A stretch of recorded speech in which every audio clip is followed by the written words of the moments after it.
আসসালামু আলাইকুম। তোমরা সকলে কিবা আছো? আমি আলহামদুলিল্লাহ ভালোই আছি। আজকে তোমার সামনে যে ভিডিওটা নিয়ে আসলাম এটা হলো আমার আরেকটা প্রতিভা। আমি হলো পাঠাতে খাবার ডেলিভারি করি।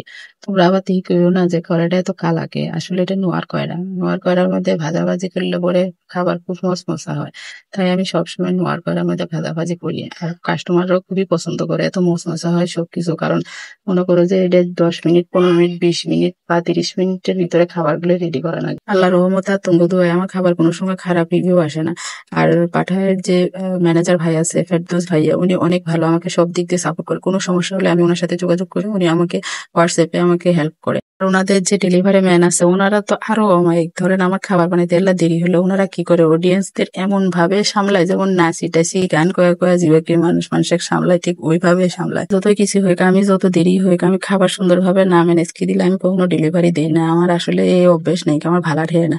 আমার মনে হয় যে খাবারগুলো তো আমিও খাই, কারণ আমি যখন যখন বানাই আমার পোনাই বানার কারণে সোহেল বলের কারণে বেশি করে বানাই, ওরা তো আমার খাবার খাওয়ার কারণে পাগলা হয়ে থাকে। যাই হোক, আজকে আমার অর্ডার ছিল 3টে থাই ফ্রাই, 3টে চিকেন বল, আর হলো পরাটা, ডিমের অমলেট।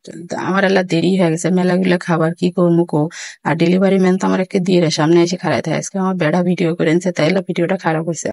সকলে আমার বেড়ার কারণে দোয়া করবে না, আমার বেড়া ছাড়া আমাকে হেল্প করার কেউ নেই। আজকে এই পর্যন্তই। আল্লাহ হাফেজ।